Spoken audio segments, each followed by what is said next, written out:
Good morning, and welcome to the Unitarian Universalist Church of Spokane, where our mission is to join together to create a nourishing, liberal, religious home and to champion justice, diversity, and environmental stewardship in our wider world, or, as we say each morning, create community, find meaning, and work for justice. We're glad to have you with us this morning. We're a very welcoming congregation, and we appreciate your unique experiences, beliefs, backgrounds, and lifestyles. If you're one of our long-term members, or if you've been with us for a short time, we're glad you're with us. Or if you're joining us today for the first time, we're glad you're with us. And we are also glad for those that are streaming with us this morning. You're welcome as well. Thank you for joining us.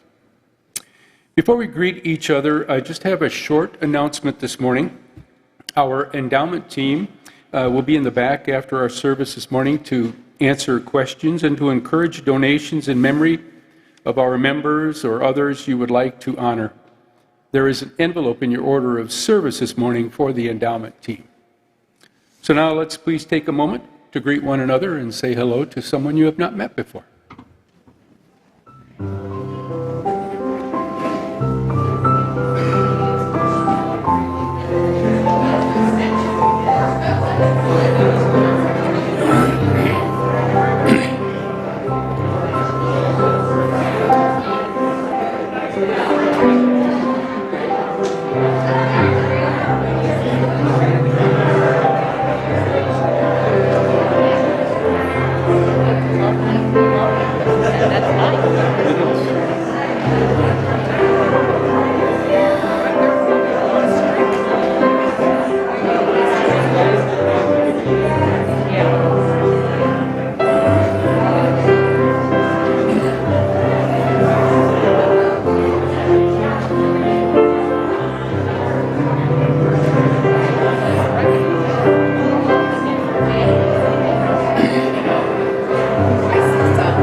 Thank you. We will have more time to greet one another and share our stories during social hour after the service, which is always has got good coffee and conversation. So, our Requiem service today is a special one, remembering those near and dear to us that we have lost in 2021. This past year has continued to be a challenging one, and today we look back and remember our dearly departed. So we now turn from our informal greeting of one another to formally beginning our service by the lighting of our chalice, the symbol of Unitarian Universalism, the symbol of our unity and solidarity, of our openness and inclusion, of our community and individual uniquenesses. May this small flame be our offering of warmth to those who are cold and alone, and a light to those in darkness. May it be a flame that ignites justice in our world and a beacon of hope to those in need. And may it reflect at least a spark of truth wherever truth has been lost, and cast a healthy shadow of doubt where it has been found.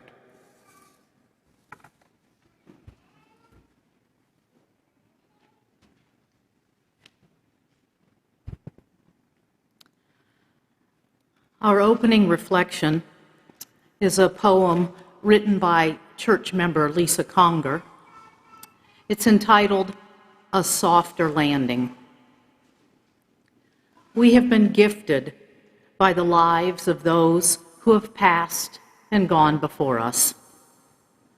The weight of their loss aches within us, large and looming. But as we think of them, we are lifted by remembrances of their qualities and quirks, their ideals and idiosyncrasies, their passions and persuasions, their features, even their flaws. We remember meaningful conversations and lively discussions, moments of laughter and of beauty shared. May we remember those times cooking together, hiking or volunteering, of concerts celebrated and songs sung, or just the quiet sharing of hopes and fears and dreams over coffee or tea. May we remember what they loved, their families and friends, pets, gardens, nature, and may we remember them through the light of our love, which illuminates and expands their lives beyond their absent breathing and gives us a softer landing in our sorrow.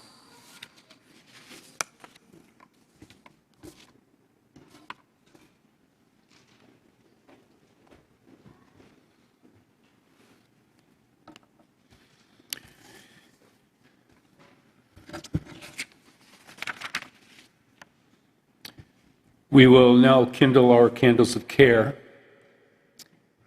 Each time we gather as a congregation, there are always those who are with us in our minds and our hearts, and who we want to wrap in our love and care. Let us share a moment in silence, embracing others who are here and here in our hearts and minds this morning. You're welcome to say their name aloud as you are willing.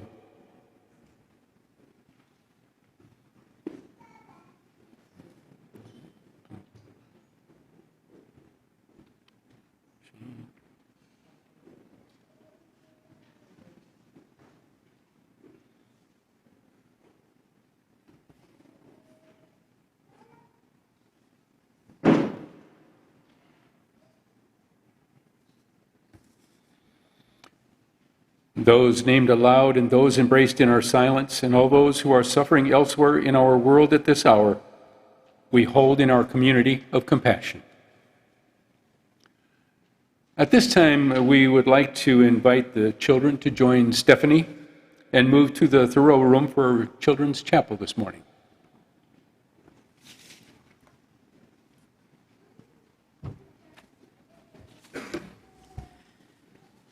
And our first hymn of the morning is number 354 in your hymnal. There is a misprint in the order of service. It is 354. We laugh, we cry. Please rise.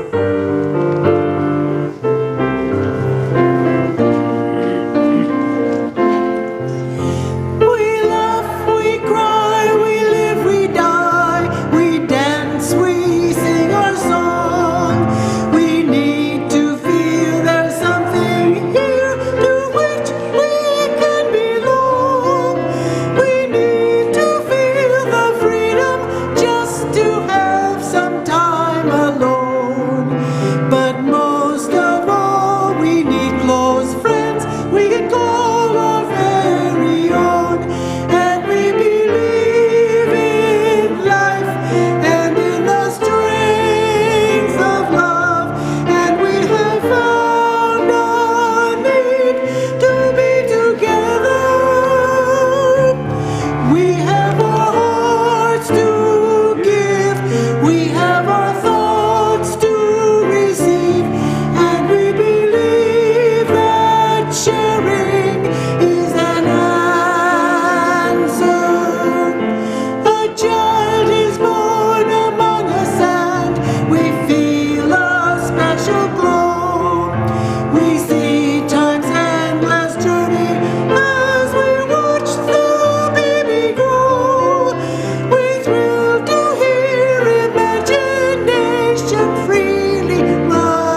We have the right to grow.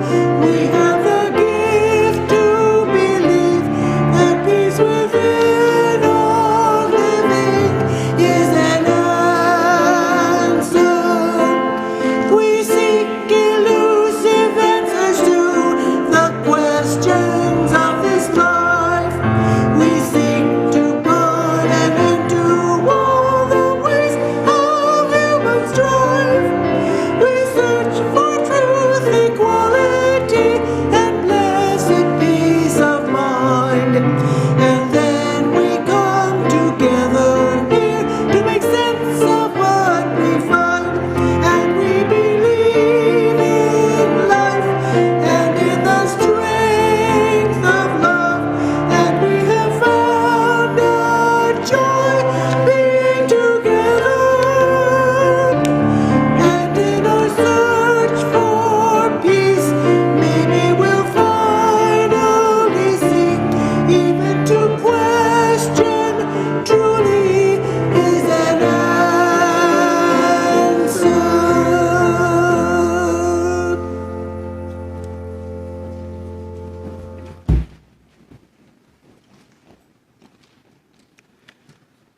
In 2021, we as a congregation experienced the loss of 12 UUCS members, as Darlene Pursley passed away in late 2020 and was not included in last year's Requiem Service. We are including her today. Darlene Pursley was 90 years old when she passed away on December 11, 2020. She was born and raised in Enumclaw, Washington, and attended Washington State University. Darlene worked for many years as a matron at the Spokane County Jail. After residing in Spokane for 58 years, she relocated to Mission Viejo in California to be closer to her daughter, Cheryl Cody. While living in Spokane, Darlene had many wonderful friends and was very involved in politics and the Unitarian Church. One of her favorite activities was ballroom dancing.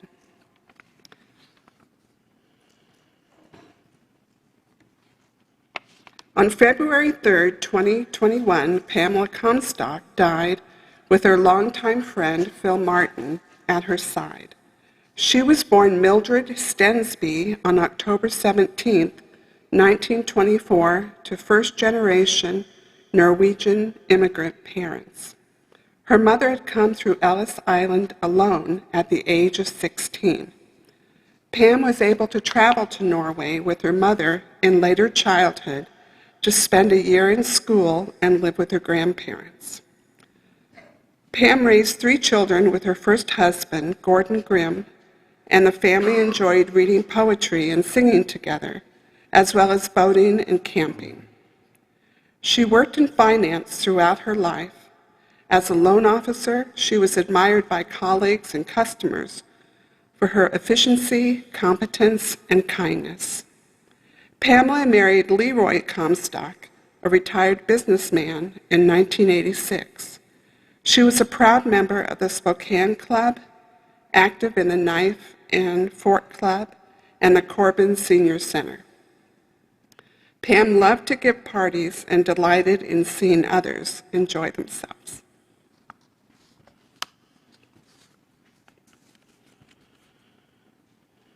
Joseph Callum Sloma died at the age of 21 on April 25, 2021. He left behind his Gretsch and other guitars, beloved friends and family, and classic vehicles to go on to other adventures. Joe traveled to Leicester, Vermont to attend a criminology and restorative justice program at Northern Vermont University. Friends and family share a deep loss of Joe, who lived life fully, gave freely, and accomplished so much in the time he spent on this planet. We remain inspired by Joe's artistic unconventionality and contagious enthusiasm. He loved coffee, Kerouac, Johnny Cash, and camping. Jammed at the Spokane Fall Folk Festival, protested gun violence, played Harry Bailey in a 2019 It's a Wonderful Life production at the Spokane Civic Theater, and sung in multiple choirs. Joe was a passionate conservationist, historic preservationist, and advocated for environmental and social justice. He was a member of UUCS, participating in our partner church program by traveling to Felsoracos, Romania, and singing in the church choir.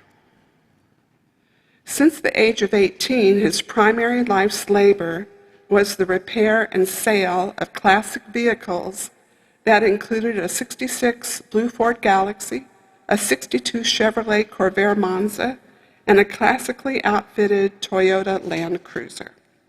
Joe was an old soul, a warm friend, and delighted in holiday and food festivities, and he was a tireless traveler. Donald Scott Dysart was a cherished father, brother, husband, and friend. Don loved life and people. Without a doubt, people filled his cup, and he centered his focus on spending time with others. He was a master engineer, a skilled craftsman, and a person who could fix anything. Don was born in Spokane, Washington, and attended Eastern Washington University. He served in Africa with the Peace Corps, obtained a master's degree at the University of Idaho, and spent time teaching in Korea. He was a homestay dad to children from Korea who wanted to learn English and the American culture. Don also volunteered in Thailand with tsunami relief efforts. Don always challenged people to think for themselves and maintained a curiosity about life and death as he battled ALS. He died peacefully on May 30th on the same deck where his children were born. He had built a community that will last beyond his lifetime.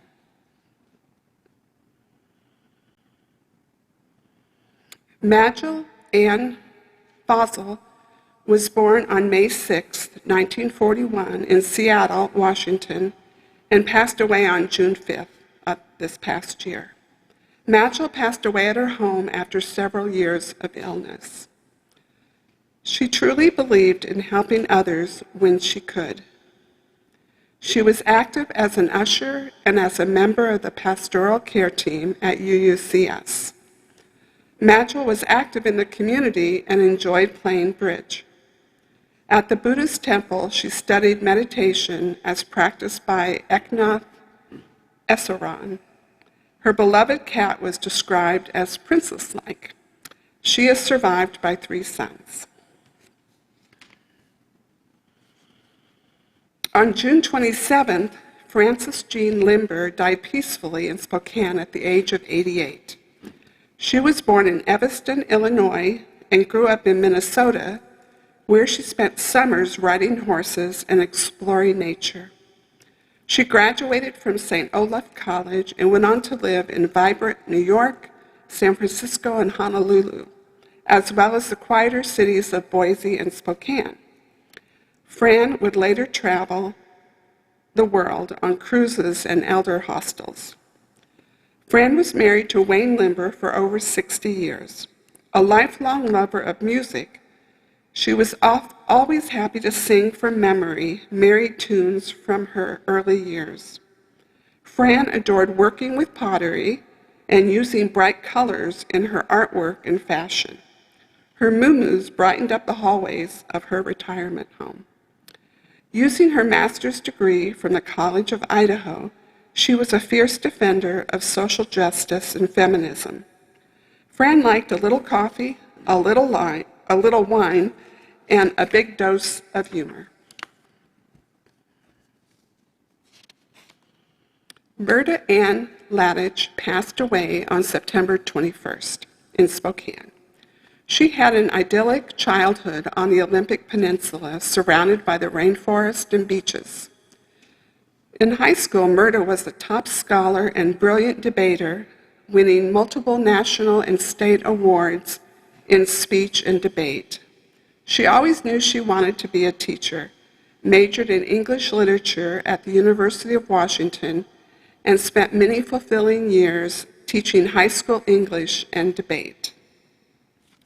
Myrta was married to Mike Laneige for almost 64 years, with whom she shared a passion for politics, travel, books, and their family. In 1964, they became founding members of the West Seattle Unitarian Fellowship, and throughout their lives remained committed to the humanistic values of reason, freedom of conscience, critical thinking, and social justice. Myrta and Mike moved to Spokane in 2003, and Myrta was very involved in the life of the church. Both Myrta and Mike were thrilled when the Reverend Todd Eckloff came to Spokane and delighted in discussing Reverend Todd's sermons. Their daughters feel they were immensely lucky to be born to their truly remarkable parents and find it difficult to convey the depth of the love between the four of them. On October 2nd, 2021, Mike Laneige died at the age of 97. He was born at home on Christmas Day, 1923, and although he had always made it clear he was not a Christian believer, he often joked that he had had to compete with Jesus to get any recognition on his birthday. Mike was the firstborn son of Serbian immigrants who did not speak or read English.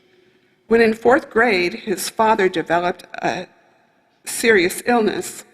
Mike became largely responsible for the family and went to work on the docks of Lake Superior while continuing to excel in school and playing sports. Mike enlisted in the Marine Corps in 1944, and while he was qualified to work in intelligence, he chose special training as a Marine Raider. He survived the Battle of Iwo Jima, but had a lifelong hatred of warmongering born out of his battlefield experiences.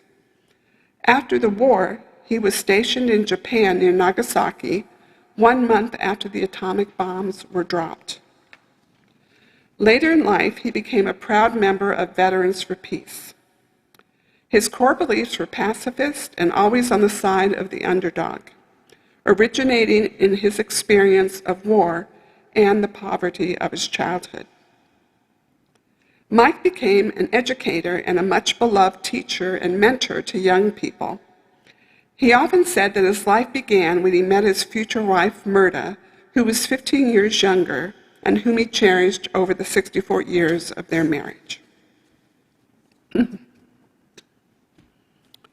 Perry Allen Quigg died peacefully on November 8, 2021 in Spokane. Perry was born on May 7, 1932 to Alan and Opal Quigg. His early years were spent in Havilah, Washington, where he attended a one-room schoolhouse until high school. After working in the family sawmill, he was drafted and served in the Army during the Korean War. Perry then attended Washington State University, where he earned a master's degree in electrical engineering. Early in his career, he accepted a short-term position with the Philippine Nuclear Research Institute.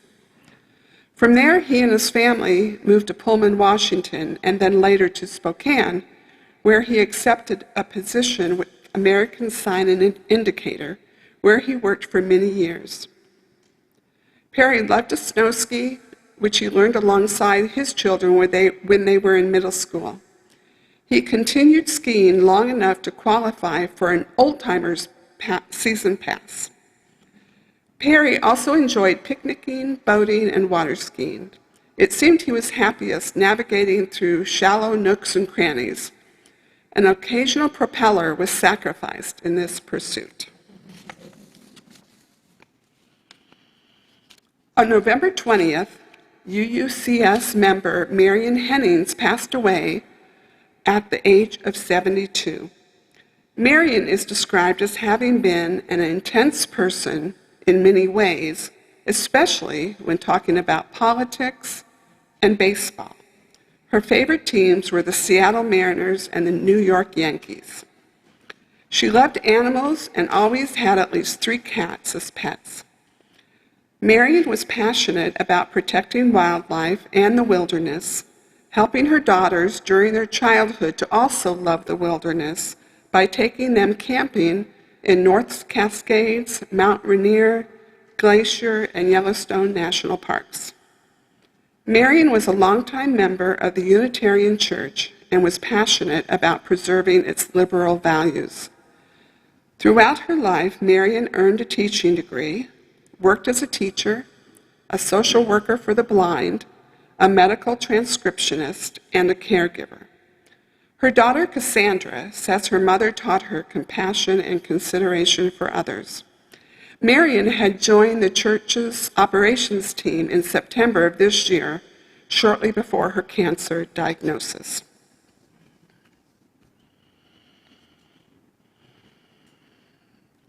Thomas William Schmidt passed away on November 27th at the age of 82. Tom was born and raised in Kansas City, Missouri. He had been ill with multiple myeloma for a number of years. His wife, who was a minister, had died previously. Tom had 3 sons, Tavis, Shepard, and Jordan. A former marriage and family counselor, Tom became a member of UUCS in 2016. He was a scholar of comparative religions and active in a Christian mystical group, which he approached from a spiritual and historical perspective. He brought that deep knowledge to the spirituality classes held weekly at UUCS. Tom was integral to the setting up of a church library, organizing it, and donating many of his own books to it. He was always an activist in his community and had been involved with the Peace and Justice Action League of Spokane, serving as a peacekeeper with them, even using his walking sticks as he performed his duties. Tom was also an active member of the UUCS Problem Solvers group. He enjoyed native powwows, dining out, and was interested in Sufi dancing. On December 24th, Doris Shin died peacefully at the age of 92. She was a lifelong member of the Universalist Church in Muncie, Indiana, and a longtime member of UUCS. Doris sang in our choir for many decades, treasuring her association with Deb Jackman and the other choir members. She was also active for years with the partner church team and was an active participant in the Hungarian dinner events held over the years. As an avid gardener, Doris was also a judge at the Iris Association shows, traveling for many years to various conferences and gardens. Doris served in the Army in the early 1950s as a physical therapist and was proud of being a veteran. After moving to Spokane, she continued that work with the Spokane School District. She loved nature, animals, camping, reading, and sewing.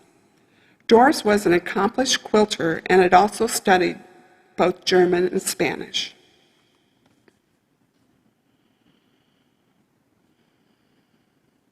On December 29th, longtime member Wayne Lindbergh passed away. He had lived for many years in Hawaii, and even after living for many years in Boise and then Spokane, Wayne frequently spoke lovingly of his time in Hawaii. He was a physician who worked in internal medicine at the Spokane's VA hospital. He is survived by 1 daughter and 2 sons. He participated in the same coffee group for 25 years, where he is remembered for his sense of humor. Wayne was active in a UUCS group of physicians who advocated for a national single-payer healthcare system. He was an avid reader of the New Yorker magazine and also loved to read fiction. Staying physically active was a priority for Wayne, with figure skating and bicycling being among his favorite sports. A friend described Wayne's incredible physical endurance, earning him the moniker human tractor for his amazing ability to cycle up very long and steep hills without stopping to rest.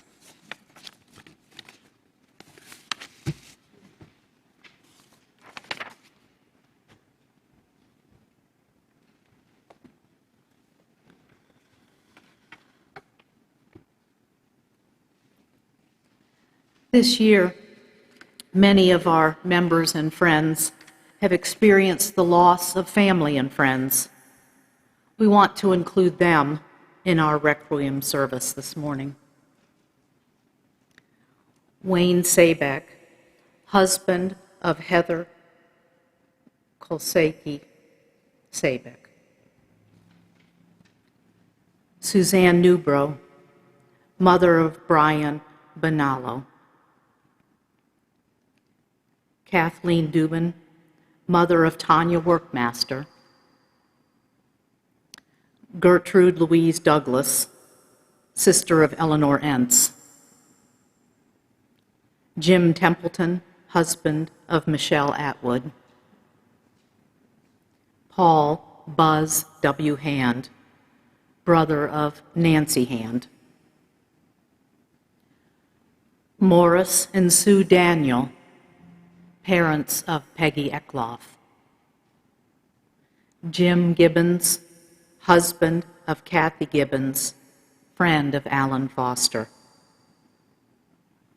Faye Scott, mother of Lynn Janishan. Dorothy Scott Wright, aunt and uncle of Anna Morrison. Greg Vance, brother of Candace Schmidt. Margie Stumbaugh, mother-in-law of Anna Morrison's daughter. Owen McCauley, friend and neighbor of Rebecca Adams. Doris Woodward, friend and long-term neighbor to Daniel Gore. Lenora Lynn Reeves and Raylan Reeves Braunworth, cousins of Mary Lou Lewis. Donis Johnson, James Rankin, James Mason, Janice Gator, friends of Mary Lou Lewis. In addition, we recognize that many church members may have lost beloved pets in the past year.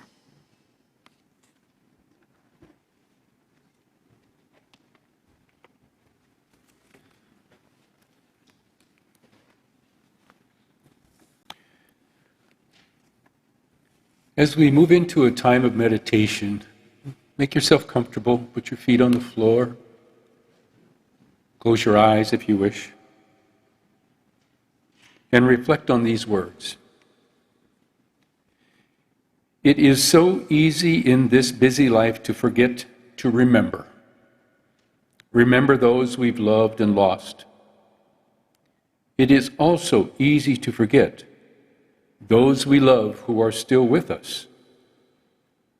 In both cases, take pause for a moment each day to bring back memories of those lost and virtually, visually, reconnect with those we love.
Where my true spirit onward leads, well, there shall be my way.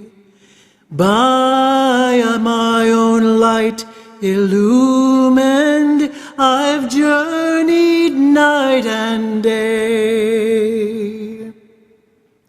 My age a time-worn cloak I wear,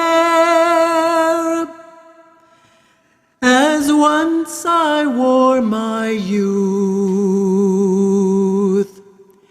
I celebrate life's mystery. I celebrate death's truth. My family is not confined to mother, mate, or child, but it includes all creatures, be they tame or be they wild. My family upon this earth includes all living things, on land or in the ocean deep, or borne aloft on wings. The ever-spinning universe, well, there shall be my home. I sing and spin within it, as through this life I roam. Eternity is hard to ken, and harder still is this. A human life, when truly seen, is briefer than a kiss.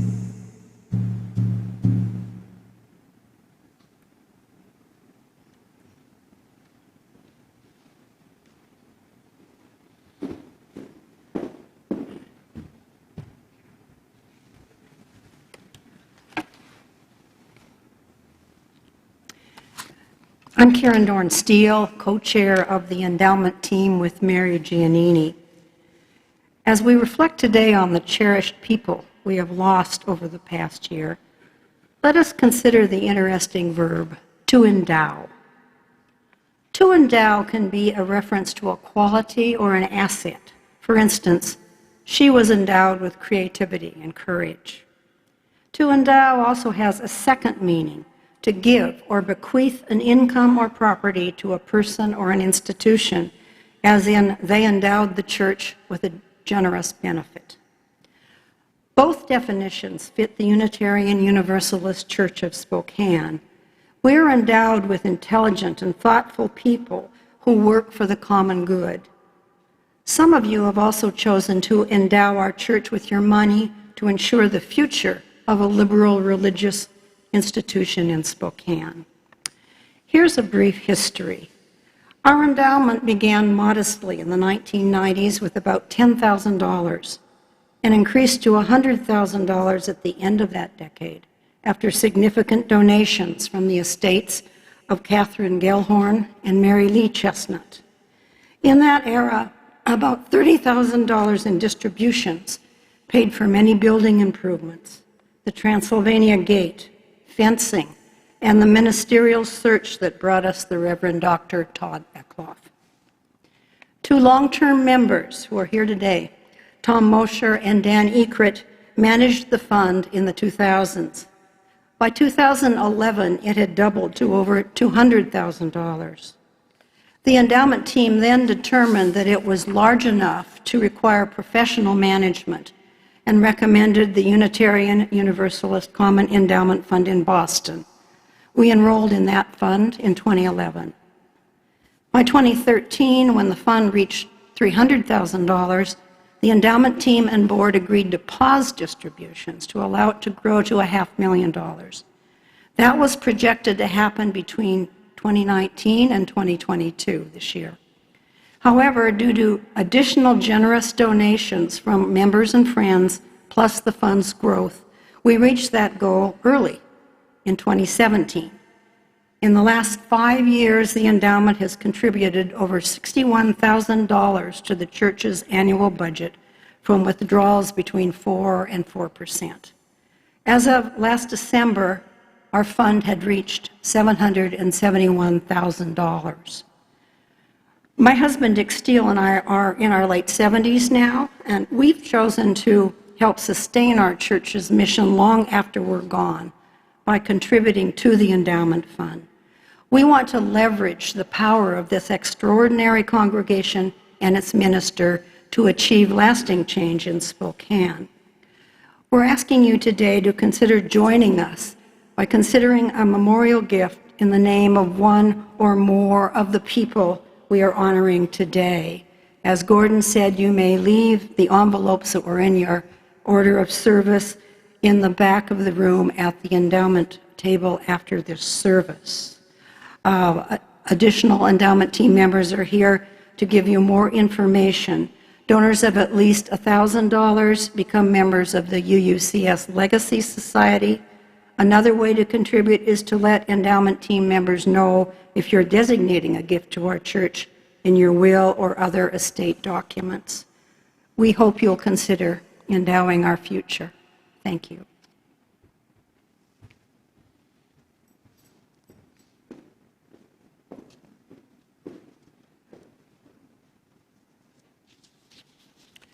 Please rise for our closing hymn of the morning, number 295, Sing Out Praises for the Journey. Mara will play the whole thing since we don't hear this one often.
As we close today, I want to share the words of Mary Oliver.